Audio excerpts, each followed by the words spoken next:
Bueno, pues muy buenas tardes. Aquí estamos conversando, como les habíamos dicho ya, con la doctora Claudia Rampazo. Claudia, ¿Qué tal? Qué placer tener la oportunidad de platicar contigo. Muchísimas gracias por aceptar esta invitación. Al contrario. Tarde de sexo. Así es, al contrario, Maru, gracias a ti y gracias a todos los que nos están viendo. Pues te tenemos aquí en tu calidad de experta en cuestiones de pareja, en cuestiones de sexualidad, para hablar precisamente de las disfunciones sexuales, que es un tema que entiendo que tratas en tu clínica cotidianamente. Así es, en el consultorio, bueno, justamente quienes nos dedicamos a la clínica de la sexología, la clínica de las disfunciones sexuales, vemos a personas que sufren por su desempeño sexual, por la incompatibilidad sexual con las parejas, por el malestar consigo mismos, consigo mismas, ¿no? por este mal funcionamiento, porque cuando hablamos de disfunciones sexuales no estamos hablando de enfermedades, estamos hablando de mal funcionamiento. Y cuando nos estamos refiriendo a disfunciones sexuales, también nos estamos refiriendo a lo erótico. Lo erótico incluye el deseo, la excitación y el orgasmo, que son las áreas que están afectadas cuando hay una disfunción sexual. Y básicamente pues, puede haber de cada rubro distintas disfunciones, tanto en varones como en mujeres. Si pensamos en estas disfunciones, ¿cuáles son las más frecuentes en tu consulta? Bien, las más frecuentes en el caso de los varones, disfunción eréctil y eyaculación precoz.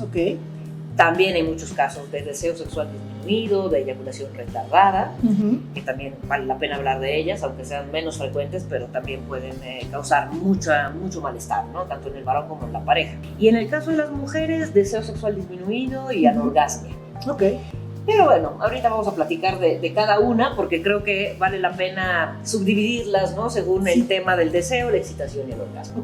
Me gustaría, si quieres, que empecemos por las primeras que mencionaste, que son las de los varones. Así es. ¿En qué consisten? ¿Cuál es el perfil del paciente? Exacto. Que debe ser distinto en cada uno de estos claro casos, que ¿no? sí, claro que sí, pues sobre todo por las causas. Entonces, cuando hablamos de disfunción eréctil, en el caso de los varones, evidentemente, también hay disfunción del clítoris, no solamente del pene. Claro. Pero bueno, por eso, disfunción Pero además eréctil. en el rollo trans ahora también puede haber disfunción Claro, en el caso de mujeres, por supuesto. Entonces, en el caso del varón que tenga disfunción eréctil, se define como el hecho de que el varón tenga dificultad o imposibilidad de lograr o mantener una erección suficientemente firme como para tener una relación sexual satisfactoria. Y esto tiene que ser recurrente y persistente, es decir, ocurrir desde hace al menos un mes, la mayoría de las veces que intenta tener relaciones sexuales o por lo pronto penetrar.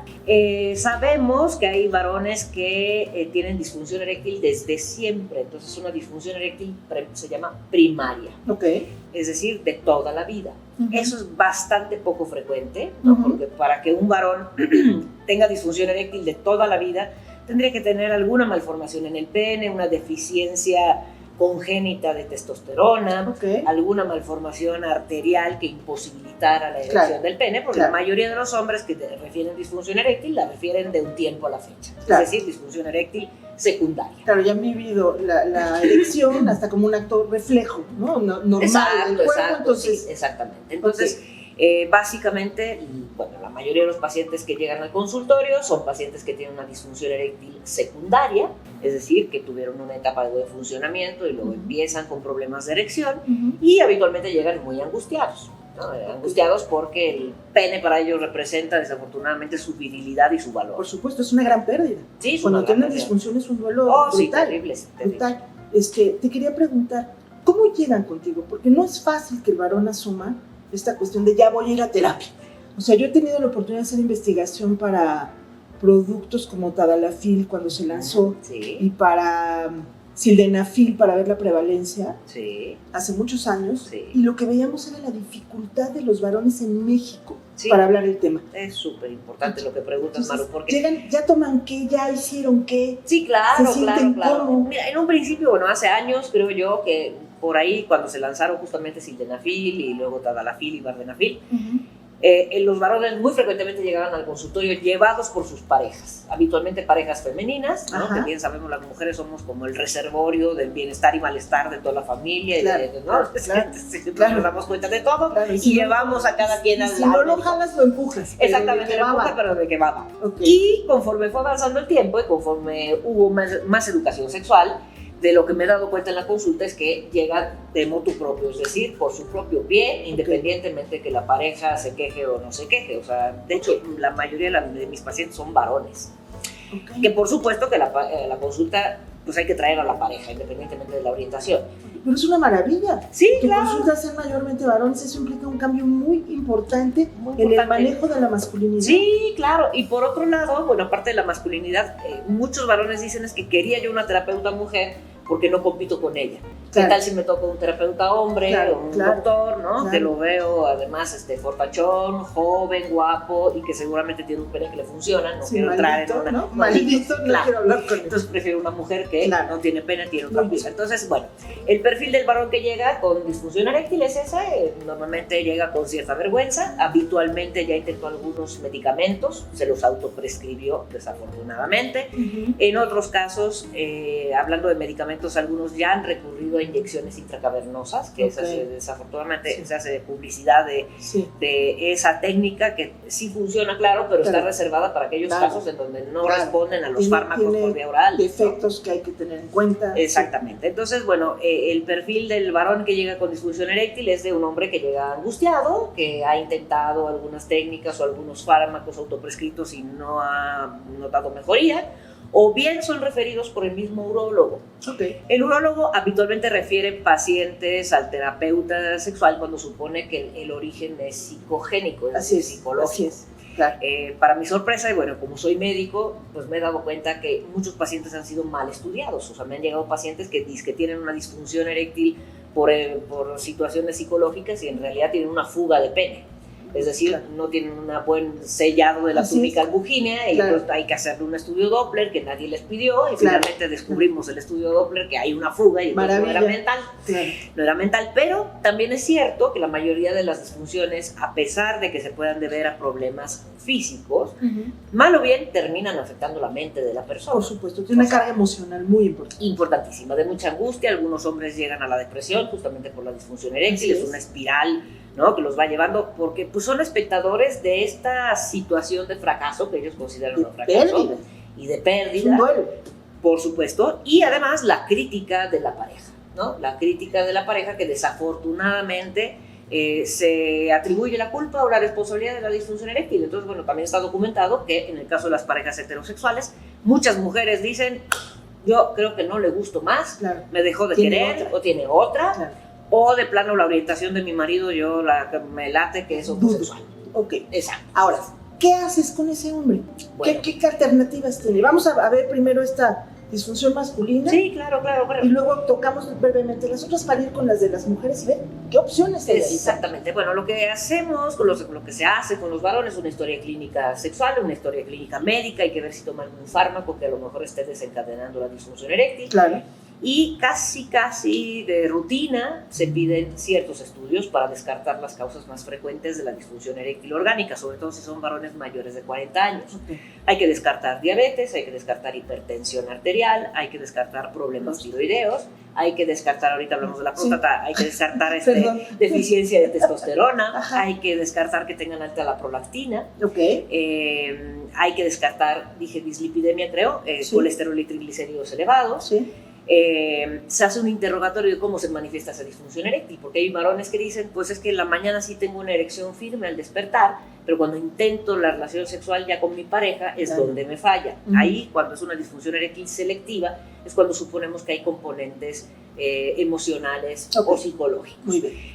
Cuando hablabas tú de la próstata, muchos varones se ha visto que tienen crecimiento prostático benigno asociado a disfunción eréctil, pero no es que el crecimiento de la próstata, la próstata es una glándula que produce líquido prostático que sirve para la eyaculación y conforme avanza la vida, pues en los hombres va creciendo, ¿no? Entonces esa próstata que envuelve la uretra pues va obstruyendo las vías urinarias. Entonces muchos hombres atribuyen la disfunción eréctil al crecimiento de la próstata y en realidad no, fíjate que no.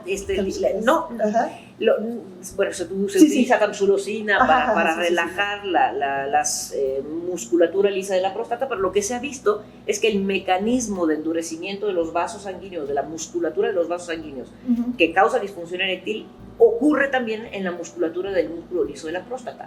Entonces van haciendo rígidos los vasos sanguíneos del pene, de los cuerpos cavernosos, y se van haciendo rígidos el músculo liso de la próstata. Entonces hay crecimiento prostático, obstrucción y además disfunción eréctil como eventos paralelos, pero no que uno cause el otro. ¿Sí? Entiendo. Curiosamente, bueno, el tadalafil en dosis diarias se ha visto que es útil para las dos cosas. Así es. ¿No? Entonces ya no se levantan en la noche a orinar, cosa que ocurre cuando hay crecimiento prostático, y tienen una mejor función eréctil. Entonces, lo primero que hay que hacer es descartar causas biológicas y, por supuesto, analizar otros aspectos como son la angustia de desempeño y la relación de pareja. Angustia de desempeño nos estamos refiriendo al hecho de que el varón presente una anticipación patológica enfermiza al fracaso. Claro. ¿No? Es como cuando intentamos un examen 4 veces, que a mí así me pasaba con cálculo integral en sus tiempos, ¿no? Lo intentas 4 veces y lo repruebas las 4, que el clásico. Llegué perdiendo, todavía no entraba al partido. Y ya la quinta dices, no, ya seguro troné. O sea, ¿qué va a pasar de distinto si soy la misma persona? Pero lo mismo le pasa al varón, ¿no? Que tiene angustia de desempeño, es una anticipación patológica del fracaso. Y sabemos que cuando hay angustia, por eso se llama angustia de desempeño, todas las personas, todos los seres vivos, pues por lo pronto bueno, los seres humanos y gran parte de los animales, cuando estamos angustiados, que pues, no importa si la angustia se debe a que se está cayendo el techo, a que me están asaltando o a alguna otra situación, pero la angustia se refleja en el cuerpo con unas manifestaciones fisiológicas para salvarnos la vida. O sea, el cuerpo dice, estás angustiado, algo malo te va a suceder, entonces te preparo para que te eches a correr y golpees a alguien por lo pronto para que te defiendas. Entonces, el hombre que tiene angustia de desempeño, lo que sucede en su cuerpo es que las funciones como la erección se suprimen porque no son necesarias para echarse a correr o para defenderse ni para golpear a nadie. La sangre empieza a circular en las piernas, en los brazos, en el corazón, que se activa para poder correr más rápido y huir. Y evidentemente, bueno, en cuanto se enciende la angustia de desempeño, se va la tumescencia del pene, es decir, se pierde la erección, ¿no? Entonces, si hay angustia de desempeño, es importante saber que esa tiene su manejo muy particular, o sea, con un fármaco facilitador de la erección no necesariamente eliminamos la angustia de desempeño, fíjate. ¿No? Porque al rato ya hay angustia por el fármaco. ¿No? Entonces la pareja también dice, bueno, pues antes no funcionabas, ahorita ya te prescribieron un medicamento, seguramente vas a funcionar muy bien, vamos a ver todos cómo reacciona tu pene, eso genera todavía más angustia de desempeño. Claro, o empieza la cuestión de, ¿hace efecto en tanto tiempo? Claro, entonces ya la señora, ya, exactamente como tú bien dices, Maru, así es, eso genera todavía más angustia. Entonces lo que hacemos los terapeutas sexuales son estrategias para disminuir la angustia de desempeño y entre otras cosas sugerimos que aumente la cantidad de caricias, pero se prohíbe el coito durante un tiempo. Una prohibición terapéutica, ni modo, ¿no? Que bueno, los pacientes se espantan y dicen, ¿cómo que eres terapeuta sexual y prohíbes el coito? Pues esa es la técnica y se ha visto que funciona. Por supuesto. ¿No? Pero eso no significa prohibir el placer, porque las parejas se acarician, se besan, mucho más. Al contrario, explora más las posibilidades de placer, ¿no? Exactamente. Así pasa, fíjate, con algunos pacientes, me ha sucedido con pacientes de la tercera edad, que tienen disfunción eréctil y que eventualmente no se mejora con fármacos facilitadores, no quieren la bomba de vacío, no quieren la cirugía, dicen ya me quedo con mi disfunción eréctil, pero algunos de ellos dicen es fantástico como he ido descubriendo la cantidad de caricias que nos podemos dar, justo porque el coito no es... Entonces se desarrollan otros recursos, ¿no? Para el placer, porque finalmente el placer no solamente tiene que ver con el coito, ¿no? Entonces, es una conexión con la vida. Claro, bueno, con muchas cosas. Ahí está, ¿no? Hasta tomarnos de la mano, tocarnos las rodillas, dormir desnudos, ¿no? Así es. Vivir el orgasmo a través de la fricción mutua, aunque no haya penetración, o sea, un sinfín de cosas que se pueden hacer, pero bueno, no se nos ocurren porque los genitales... Claro, porque tenemos una sexualidad muy centrada en la genitalidad. Pero cuando ellos tienen la oportunidad de ir contigo a terapia, se abre ese panorama. Claro. Y ahí hay salidas para ellos. Así es. Que a lo mejor no es recuperar la función eréctil como la tenían. Así es. Pero que abre otras posibilidades. Otras posibilidades, y eso es lo importante, ¿no? Que se vean otros caminos. En el caso de la disfunción eréctil, la mayoría de los casos responden bien a fármacos facilitadores de la erección, pero se necesita una evaluación, pues, de la angustia de desempeño y atender esa angustia de desempeño. Y ver cómo anda la relación de pareja, porque también hay disfunciones eréctiles que no se deben ni a hipertensión, ni a diabetes, ni nada, ni a que esté la sangre espesa por exceso de colesterol. Se debe a que la relación está muy deteriorada. ¿No? Entonces sería absurdo pretender que nuestros genitales funcionen bien y de buenas claro. en una relación deterioradísima, claro, ¿no? Donde claro. no hay confianza. Puede ser hasta selectiva, ¿no? Sí, aquí no, pero allá sí. Claro, entonces muchos hombres por eso llegan a consulta y dicen, pues acá con mi pareja permanente habitual, claro. no tengo buena respuesta, pero hice mi prueba diagnóstica de campo fuera de mi relación y que cree que ahí sí funcionó, bueno, claro. pues eso nos habla efectivamente de una relación que no está funcionando, o a lo mejor no necesariamente que se lleven mal, pero a lo mejor ya no existe la misma atracción, claro. ¿no? O hay disfunciones en el caso de la mujer también, o sea, porque muchos hombres que llegan a la disfunción eréctil a los 50 y tantos, pues también son parejas de mujeres y son heterosexuales que también están en el climaterio. Así es. Entonces nos juntan, digo yo, el hambre con las ganas de comer, ¿no? Claro, o sea, él con disfunción eréctil, ella con sequedad y poco deseo. Así es. Entonces, bueno, pues tener relaciones sexuales puede llegar a ser muy aparatoso en ciertas parejas a ciertas edades, con ciertas... Ok, disfunción eréctil fue la primera. Eyaculación precoz fue la eyaculación precoz se define como el hecho de que el hombre no pueda controlar el momento en el que la eyaculación se produce. Esto ocurre un poquito antes, durante un poco después de la penetración vaginal, porque los estudios se hacen con parejas heterosexuales. Así son los estudios, ¿no? Claro. El 80% de los hombres que se definen con eyaculación precoz eyaculan en menos de 3 minutos después de introducir el pene a una cavidad, vagina o boca. Los estudios los hacen en vagina. Esto les genera una sensación de angustia, de malestar, de desilusión a ellos y a la pareja. Y además ocurre la mayoría de las que intentan tener relaciones sexuales, ¿no? Porque eyaculación precoz por abstinencia le puede pasar a cualquiera. Es decir, cualquier varón que lleve, no sé, una semana sin eyacular, tiene relaciones sexuales y eyacula en 30 segundos y dice, ya soy eyaculador precoz. Bueno, no.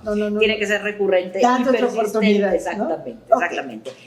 La eyaculación precoz se manifiesta más o menos en el 28% de los varones a partir de los 18 años. Y las causas, a diferencia de la disfunción eréctil, más bien tienen que ver con la conducción nerviosa.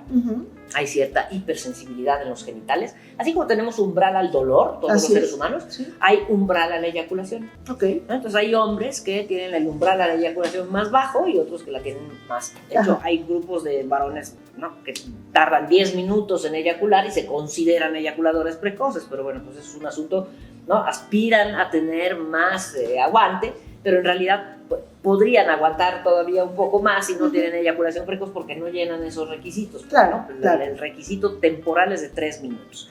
Ahora, dentro de las causas hay varias. Hay eyaculación precoz que se debe, sobre todo la de por vida. O sea, hay hombres que dicen, tengo eyaculación precoz desde siempre. Y además de eso ocurre tanto cuando se autoerotizan como cuando están con su pareja. Entonces es una eyaculación precoz que se manifiesta de manera global en todas las circunstancias. Muchos de esos hombres refieren a eyacular muy rápidamente, incluso antes de penetrar. En aquellos pacientes, los estudios indican que pueden ser varones que heredaron la eyaculación precoz de sus padres. O sea, si le preguntamos a sus papás, en el 80% de los casos, dicen que también tienen eyaculación precoz. Y efectivamente se ha visto que es un asunto hereditario. Y esto, para nuestra sorpresa, tiene que ver con la perpetuación de la especie. Es decir, todavía tenemos mucho, ¿no?, de nuestros antepasados, del hombre prehistórico, y bueno, el hombre prehistórico tenía relaciones sexuales pues a la intemperie. O sea, en cualquier momento se le aparecía ahí algún animal, un tigre de dientes de sable y se lo comía. Y había que preñar a la hembra rápido. Había que hacerlo rápido, efectivamente, ¿no? Entonces, aquel que eyaculaba en menos de un minuto tenía más chance de perpetuar la especie que aquel que en 10 minutos.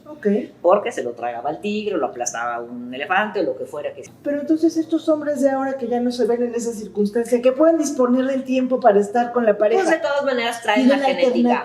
Traen en la genética todavía la eyaculación rápida, porque la misma naturaleza dice, bueno, tenemos que seguir perpetuando la especie, tenemos que asegurar eso. Pero hay opciones. Hay opciones, por supuesto. Entonces, depende. Si es un varón que tiene eyaculación rápida hereditaria, habitualmente es difícil corregirla. Si es una eyaculación rápida que más bien se debe a que el hombre se acostumbró a sí mismo a autoerotizarse deprisa, cosa que ocurre en muchas familias, ¿no?, de todo el mundo, pero en México es muy, muy particular, de que sal del baño, ¿qué estás haciendo ahí? Rápido en la regadera. Exacto, el niño se salió, ¿por qué se encerró en el cuarto el muchacho, ¿no? Entonces todo el mundo tocándole la puerta. Entonces, bueno, aquel que se está autoerotizando lo hace rápidamente. Y eso va condicionando, ¿no?, pues la rapidez con la que se va desencadenando la eyaculación. O sea, es como, no sé, como otros reflejos, pues, o sea, el reflejo de estornudo, que dices, bueno, es que si estornudo, mi mamá me dice que me ponga el suéter y eso me molesta, entonces me tapo el estornudo. y me cacho que ya, aunque no esté con mi mamá, me sigo ahogando el estornudo porque no me vayan a decir que me ponga el suéter. Lo mismo pasa con la eyaculación precoz. Entonces, las alternativas son tanto farmacológicas como terapéuticas. Se ha visto, por ejemplo, el psicoanálisis no ayuda mucho para la eyaculación precoz, más bien es una terapia bastante conductual, bastante directiva, de hecho. Sí, claro, algo más cognitivo-conductual que vaya poniendo objetivos. Se dejan ejercicios de parada y arranque, que se llaman los ejercicios, que básicamente sirven para que el varón vaya reconociendo los distintos niveles de excitación a los cuales se enfrenta y de cómo modular la estimulación con base a los estímulos que vaya sintiendo, las sensaciones que vaya sintiendo. Eso por un lado. Y por otro lado, también se pueden utilizar fármacos, sobre todo en aquellas relaciones en donde están muy desesperados, llevan muchos años con eyaculación precoz, la pareja ya quiere divorciarse por esa razón, o él ya está deprimido. Bueno, pues matamos 2 pájaros de un tiro utilizando fármacos que se utilizan para la depresión, como son los inhibidores selectivos de captura de serotonina, llámese paroxetina. Esa puede, entre otras cosas, bajar la ansiedad del paciente, si está deprimido quita la depresión y además retarda la eyaculación mientras se tome. Pero lo importante aquí es que sigan haciendo los ejercicios para, digamos, rehabilitar el reflejo eyaculatorio que se dispara de volada, para hacerlo un poco más lento. Entonces, vamos a dar el apoyo del fármaco, pero no puedes dejar de hacer los ejercicios que te van a ayudar a tener un mejor control. Exactamente. Y la intervención en la pareja también es importantísima porque, bueno, muchas mujeres suponen que el hombre que eyacula rápidamente es un hombre egoísta. Y en realidad nadie desea ni tener eyaculación precoz, ni disfunción eréctil, ni poco deseo. ¿Qué carga, no? Son cosas que pasan. ¿Qué carga, claro? Sí, qué carga es tan terrible. Entonces hay que trabajar en eso también para que baje la culpa y toda esta dinámica enfermiza. ¿Estas son las 2 principales disfunciones en varones? En varones sí, cada vez vemos más, y yo lo vi con la pandemia, mucho varón con deseo sexual hipoactivo, o sea, con poco apetito sexual, ¿no? El apetito sexual se manifiesta con pensamientos eróticos, fantasías sexuales, ganas de autoerotizarnos y ganas de interactuar con la pareja. Y en pandemia, bueno, pues de tanta convivencia bajo el mismo techo y de tanta rutina y de vernos la cara todo el día y vernos... Claro, es de yo ya no quiero queso sino salir de la ratonera. Por supuesto. O sea, muchas parejas, otras digamos que se volvieron más cercanas, pero aquellas que no, aquellas que ya tenían problemas, se fueron desencadenando con la pandemia y fue disminuyendo el deseo sexual, porque entre otras cosas el deseo sexual es alimentado por la sorpresa, por la diversión, por pasarla bien, por distraernos, por podernos admirar de lejos, ¿no? Cada quien en su actividad y no en un mismo escritorio, cada quien frente a la computadora, ¿no? Entonces eso fue lo que pasó en pandemia. Entonces muchos varones con deseo sexual disminuido.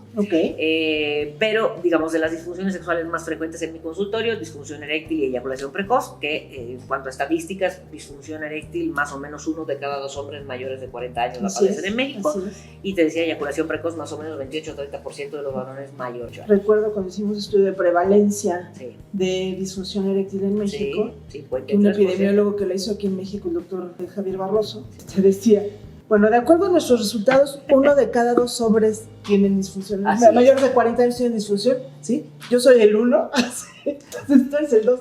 ¿A quién le toca, no? ¿A quién le toca? Yo soy 1. 10 hombres en ese rango de edad y la mitad tiene algún grado de disfunción eréctil, ¿no? Así es. Y lo que salió en esa estadística es que la mayoría no eran graves, ¿no? Era leve moderada, pero de todas maneras es un problemón.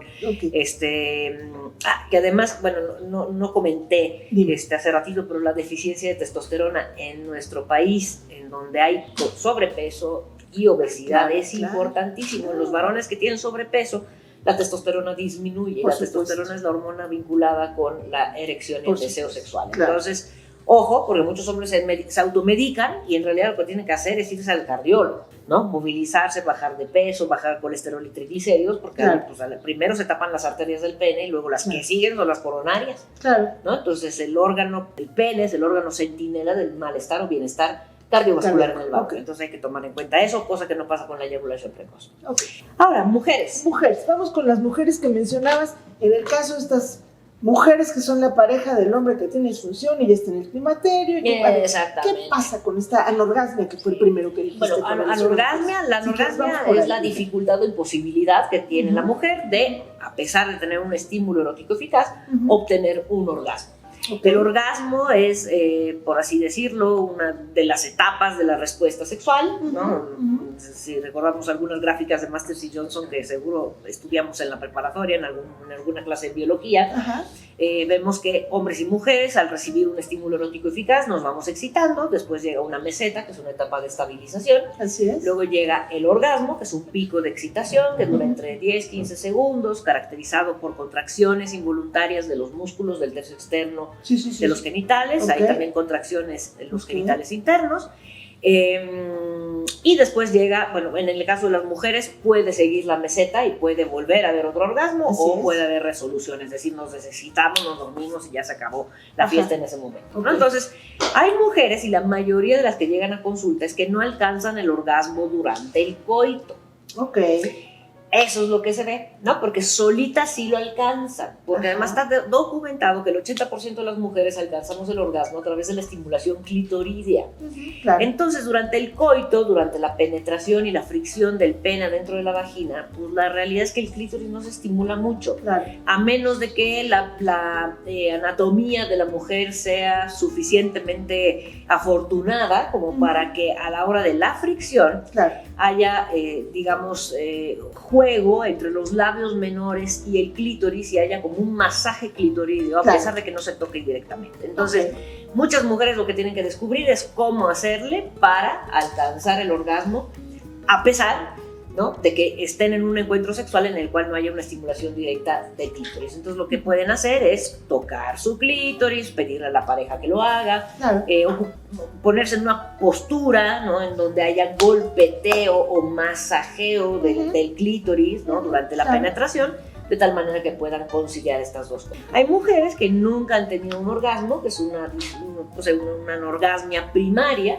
y en aquellos casos, bueno, habrá que descartar ciertas situaciones, ¿no?, digamos, problemas de inervación a nivel de los genitales, a nivel del clítoris. Habrá mujeres que puedan atribuir esta falta de orgasmo a que no conocen su cuerpo, nunca han tocado su clítoris, no saben ni por dónde está, ni por dónde sienten, ¿no? Y ahí parte de la prescripción es justamente conocer el cuerpo. Entonces es importante dejar esa prescripción. Y otra de las disfunciones en la mujer, que es bastante común, es el deseo sexual hipoactivo. De hecho, el deseo sexual hipoactivo, tanto en hombres como en mujeres, es de las disfunciones más complejas, ¿no? Porque se puede ver a un sinfín de cosas, ¿no? Desde que no nos guste nuestro cuerpo, que vengamos de una educación sexual restrictiva, que nos sintamos culpables por tener relaciones sexuales, que no hayamos tenido una práctica suficiente, pero también se puede ver a hipotiroidismo, a hipertiroidismo, a que sube la prolactina, que baja la testosterona, a que tomamos algún fármaco inhibitorio para el deseo sexual, pero básicamente se manifiesta con la evitación de los encuentros sexuales, una disminución en la frecuencia de la búsqueda de encuentro sexual, tanto con uno mismo, pues en la autoerotización, como con la pareja. Entonces, que entiendo por lo que me dices que hay alternativas también, y que la ventaja de acercarse a alguien que es un médico y que además es un terapeuta permite ver todos los flancos, pues es más de la fácil. Condición que se esté presentando. Exactamente. Que esa terapeuta que no sea médico eventualmente pedirá una interconsulta al internista, al endocrinólogo, cosa que como médico yo también hago, ¿no? O sea, si la señora, no sé, a lo mejor tiene hipotiroidismo, hipertiroidismo, tiene alta la prolactina, que es una hormona que debiera estar alta cuando está lactando y no está lactando, ¿no? O si es una mujer que está en el climaterio, eventualmente se requerirá de una intervención interdisciplinaria, ¿no?, para que entre todos atendamos a la mujer con esta disfunción. Pero básicamente, o sea, sí hay alternativas. Tampoco podemos pretender, en el caso del climaterio, que las mujeres vuelvan a tener un deseo sexual como cuando tenían 25 o 30 años. O sea, la realidad es que muchas pretenden eso, ¿no? O pretenden volverse a enamorar de la misma pareja, cosa que también se ha visto que no es posible. Se puede uno volver a enamorar de otra persona, una nueva, ¿no? De la misma.